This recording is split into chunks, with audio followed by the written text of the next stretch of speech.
Hello students, तो कैसे हैं आप। अभी तक मैं होप करती हूँ कि आपने पिछले लेक्चर्स हमारे देखे होंगे जिसमें हमने पढ़ा था हेलो एल्केन्स की क्लासिफिकेशन, कुछ इंपॉर्टेंट टर्म्स के बारे में। और उसके बाद हमने पढ़ा था मेथड ऑफ प्रिपरेशन, किस तरीके से हम प्रिपेयर करते हैं हेलो एल्केन्स को। आज हम पढ़ने वाले हैं उसकी कुछ फिजिकल प्रॉपर्टीज किसकी, हेलो एल्केन्स की। इंपॉर्टेंट है क्योंकि बोर्ड्स में एक क्वेश्चन कुछ इस तरीके से आ जाता है जिसमें आपको फिजिकल प्रॉपर्टीज की एप्लीकेशन लगानी पड़ती है। ठीक है, तो आप देखते हैं क्या है पहली फिजिकल प्रॉपर्टी, बॉइलिंग पॉइंट।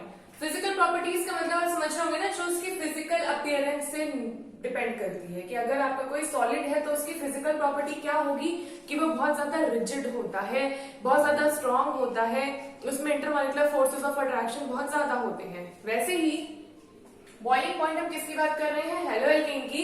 वो डिपेंड करता है मॉलिक्यूलर वेट पे।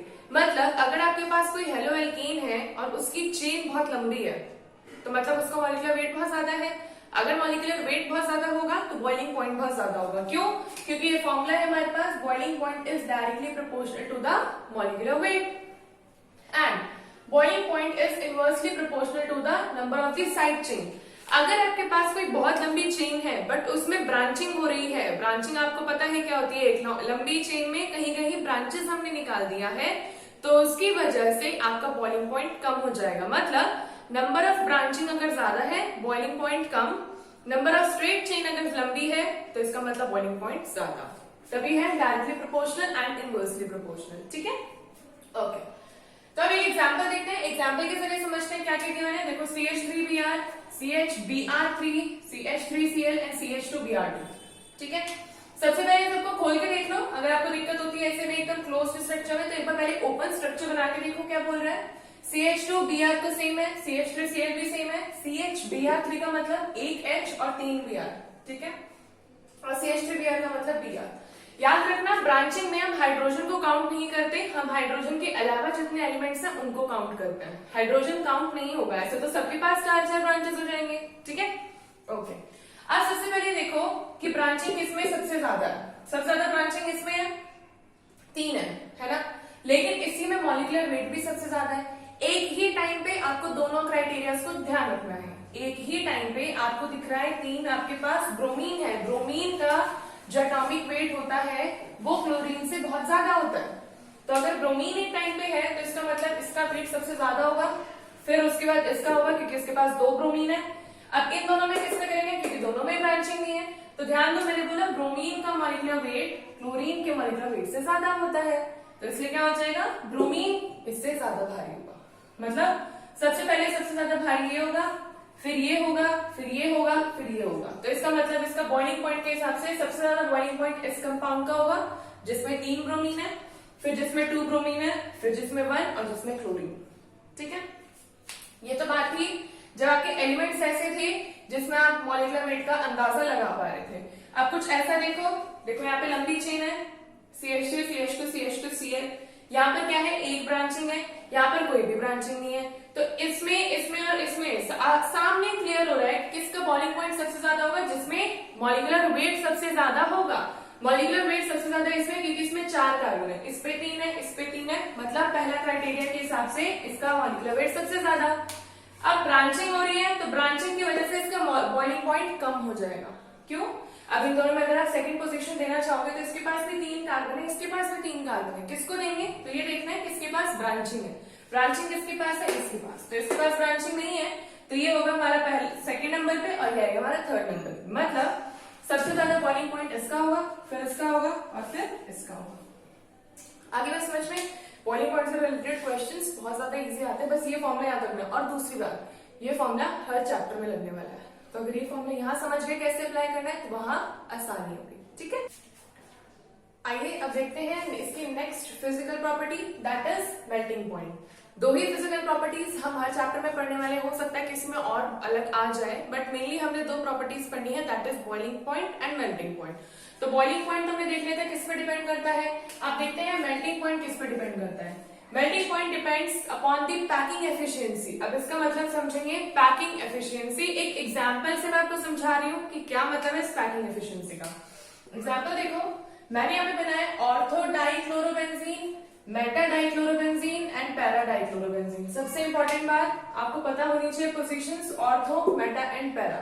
ठीक है, इस मेन ग्रुप से अगर हम एकदम एडजेसेंट इधर या इधर लगाते हैं किसी भी और ग्रुप को, किसी भी और कंपाउंड को, तो उस पोजीशन को हम बोलते हैं ऑर्थो पोजीशन।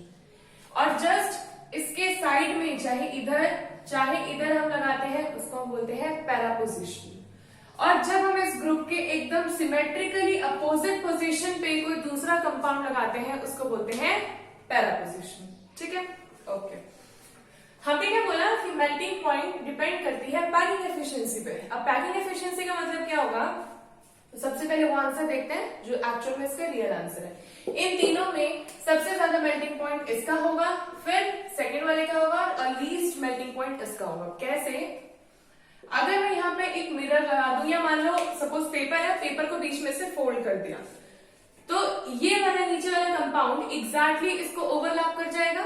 ध्यान से देखो, अगर मैंने इसको बीच में से कट कर दिया तो ये एग्जैक्टली उसको ओवरलैप कर जाएगा। ये ओवरलैप कर रहा है, इसका मतलब ये बहुत ज्यादा सिमेट्रिकल है। सिमेट्रिकल का मतलब पता है, अगर मेरा ये वाला हाथ है और जस्ट इसके अपोजिट दूसरा हाथ है, एकदम ओवरलैप कर रहा है, तो ये क्या है? सिमेट्रिकल इमेज है। अगर ऐसे करती मैं तो ये ओवरलैप नहीं कर रही है, अनसिमेट्रिकल होता। ठीक है, तो सिमेट्रिकली एक दूसरे को ओवरलैप कर रही है। इसमें सबसे ज्यादा सिमेट्री देखने को मिल रही है। अगर सबसे ज्यादा सिमेट्रिकल होगा तो क्लोज पैकिंग भी सबसे ज्यादा होगी। इन लोगों के बीच में पैकिंग बहुत ज्यादा है। क्यों? ये एक दूसरे को ओवरलैप कर रहे हैं, इनकी पैकिंग एफिशिएंसी बहुत ज्यादा होगी, जिसकी वजह से इसका मेल्टिंग पॉइंट भी क्या हो जाएगा? बहुत ज्यादा हो जाएगा। अब इसमें देखते हैं, अगर इसमें मैं प्रत्यय से बीच में पेपर या कुछ भी कट कर लीजिए, समझ लीजिए मिरर रखा मैंने, तो जब मैं इसको ओवरलैप करवाऊंगी तो ये ओवरलैप कंप्लीटली नहीं करेगा।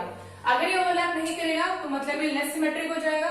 जब इसकी सिमेट्री लेस हो चुकी है तो मतलब इसमें क्लोज पैकिंग बिल्कुल भी नहीं देखने को मिलेगी। देखो ना, ये इसको ओवरलैप करके यहाँ आएगा, मतलब ये सीएल यहाँ आएगा, लेकिन इसे आना यहाँ चाहिए था।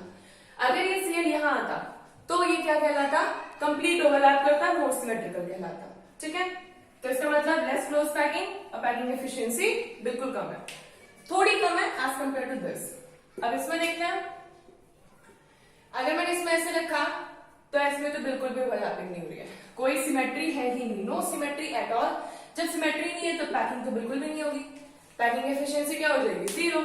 तो इसकी वजह से हमें क्या पता लगा, जिसमें सिमेट्री ज्यादा होगी, जिसमें क्लोज पैकिंग ज्यादा होगी, उसका मेल्टिंग पॉइंट ज्यादा होगा। जिसमें सिमेट्री कम, क्लोज पैकिंग कम, सिंपल बात है, सिमेट्री लेके चलो, क्लोज पैकिंग अपने आप बन जाएगी। बस आपको ध्यान रखना है सिमेट्री कहां बन रही है, जहां बन रही है उसका मेल्टिंग पॉइंट ज्यादा। क्लियर?